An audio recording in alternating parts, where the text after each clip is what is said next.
ಒಂಥರ ಅದೇ ಸರ್, ನಾನು ಅದಕ್ಕೆ ಒಂದು ಹಾಗೆ ಹತ್ಕೊಂಡೇ ಕಾಣಿಸ್ತಾ ಇದ್ರೆ ಅಳ್ತಾನೇ ಇರ್ತೀನಿ ನಾನು ಅಂದ್ಬಿಟ್ಟು ಈಗ ನಕ್ಕೊಂಡು ಫುಲ್ಲು ಬಂದಿದ್ದೀನಿ. ಆ್ಯಂಡ್ ಕಮರ್ಷಿಯಲ್ ಎಲಿಮೆಂಟ್ಸ್ ಇದೆ ಇದರಲ್ಲೂ, ಅಂದರೆ ಸಾಂಗ್ ಆಗಿರ್ಬೋದು ಅಥವಾ ಡೈಲಾಗ್ಸ್ ಆಗಿರ್ಬೋದು ಎಲ್ಲ ತುಂಬ ಚೆನ್ನಾಗಿದೆ.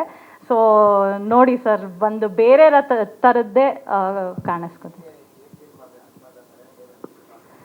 ಇಲ್ಲ, ನನಗೆ ಇವರು ಶ್ರೀಕಾಂತ್ ಸರ್ ಎಲ್ಲ ಮುಂಚೆನೇ ಸ್ಕ್ರಿಪ್ಟ್ ನರೇಟ್ ಮಾಡಿದಾಗಲೇ ನನಗೆ ತುಂಬ ಇಷ್ಟ ಆಯಿತು.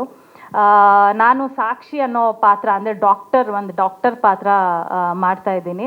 ಆ್ಯಂಡ್ ರಂಗಾಯಣ ರಘು ಸರ್ ಜೊತೆ ಆಗಿರ್ಬೋದು, ಪ್ರಣಮ್ ಜೊತೆ ಆಗಿರ್ಬೋದು, ತುಂಬಾ ಒಂದು ಒಳ್ಳೆ ಎಕ್ಸ್ಪೀರಿಯನ್ಸ್ ಸರ್. ಅಂದರೆ ನಾನು ಏನು ಹೇಳೋದಕ್ಕೆ ಇಷ್ಟಪಡ್ತೀನಿ ಅಂದರೆ, ಅಯ್ಯೋ ನಮ್ಮದು ಎಕ್ಸ್ಟ್ರಾಡಿನರಿ, ನಮ್ದು ಈ ಥರ ಟ್ವಿಸ್ಟಿಂಗ್ ಇರುತ್ತೆ ಆ ಥರ ಏನೂ ಇಲ್ಲ. ಏನು ಸ್ಟೋರಿ ಇದೆ ಅದನ್ನು ಅಚ್ಚುಕಟ್ಟಾಗಿ ತೋರಿಸಿದ್ದಾರೆ. ಸೊ ನಾವು ಈ ಥರ ಟ್ವಿಸ್ಟ್ ಬರುತ್ತೆ, ಆ ಥರ ಟ್ವಿಸ್ಟ್ ಬರುತ್ತೆ, ಈ ಥರ ಸೀಕ್ವೆನ್ಸ್ ಇದೆ ಅನ್ನೋದಕ್ಕಿಂತ ಒಂದು ಫೀಲ್ ಗುಡ್ ಫಿಲ್ಮು. ಎಲ್ಲರೂ ಅಂದರೆ ಈಗ ಎಲ್ಲರೂ ಫ್ಯಾಮಿಲಿ ಎಂಟರ್ಟೈನರ್ನ ತುಂಬ ನೋಡ್ತಿದ್ದಾರೆ ಆಡಿಯನ್ಸು, ಅಂದರೆ ಅವರು ಅದನ್ನು ಎಕ್ಸ್ಪೆಕ್ಟ್ ಮಾಡ್ತಾ ಇದ್ದಾರೆ.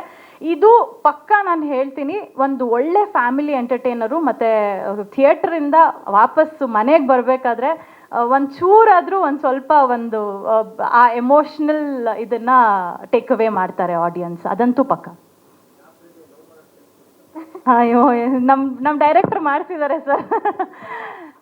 ಸೊ ಯಾಕೆ ಸರ್, ಮನುಷ್ಯರೇ ಅಲ್ವಾ ಡಾಕ್ಟ್ರೂ?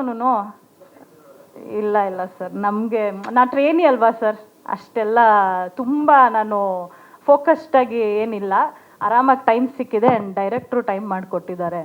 ಲವ್ ಮಾಡ್ತಿದ್ದೀನಿ. ಕನ್ನಡದಲ್ಲಿ 7ನೇ ಸಿನಿಮಾ ಸರ್, ಅಂದರೆ ಇನ್ನೂ ಒಂದು 3-4 ರಿಲೀಸಿಗೆ ರೆಡಿ ಇದೆ. ಸೊ ಸರ್, ನನಗೆ ತೃಪ್ತಿ ಆಗೋಂಥದ್ದು ಬಂದಿಲ್ಲ ಸರ್. ಅಂದರೆ ನನಗೆ ಆದಂಥ, ಈಗ ಕೆಲವರೆಲ್ಲ ಹೇಳ್ತಾರೆ, ಅದೇ ನನಗೆ ಜರ್ನಲಿಸ್ಟ್ಗಳೇ ಹೇಳ್ತಾರೆ, ಮೇಡಮ್ ನಿಮ್ಮದು ದಿಯಾ ಸಕ್ಕದಾಗಾಯಿತು, ಎಲ್ಲಿ ನೋಡಿದ್ರೂ ಯಾರು ನೋಡಿದ್ರೂ ಸೂಪರ್ ಆ್ಯಕ್ಟರು ಹಂಗೆ ಹಿಂಗೆ ಅಂತ ಹೇಳ್ತಾರೆ. ಬಟ್ ಸಿನಿಮಾಗಳು ನೀವು ಲಿಮಿಟೆಡಾಗೆ ಮಾಡ್ತಾಯಿದ್ದೀರ. ಎಸ್, ಒಂದು ಐ ಬೀನ್ ಸ್ವಲ್ಪ ಚೂಸಿಯಾಗೆ ಹೋಗ್ತಾ ಇದ್ದೀನಿ.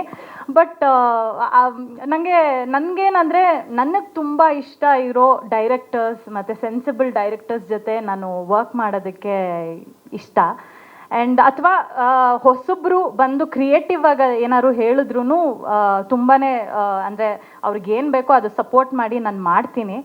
ಬಟ್ ಮೇ ಬಿ ಸ್ಕ್ರಿಪ್ಟ್ಗಳು ಮುಂಚೆಕ್ಕಿಂತ ಈ 1 ವರ್ಷದಿಂದ ಸ್ವಲ್ಪ ಕಮ್ಮಿ ಆಗಿದೆ ಕನ್ನಡದಲ್ಲಿ.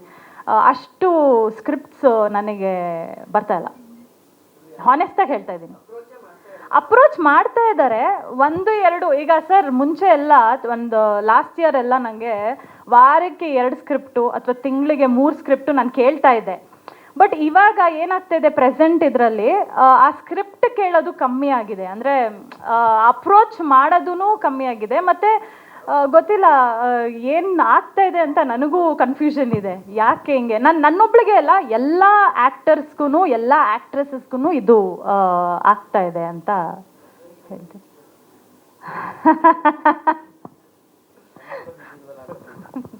ಅದು ಫೀಲ್ ಇದೆ ಆ್ಯಕ್ಚುಲಿ. ನಮ್ಮ ಮನೆ, ನಮ್ಮ ಕನ್ನಡ ಆ್ಯಕ್ಚುಲಿ ಇರಬೇಕು.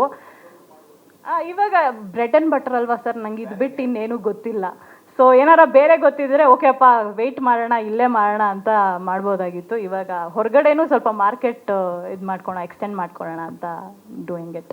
ಬಟ್ ಕನ್ನಡ ಅನ್ನೋದನ್ನು ಯಾವಾಗಲೂ ಇದ್ದೇ ಇರುತ್ತೆ.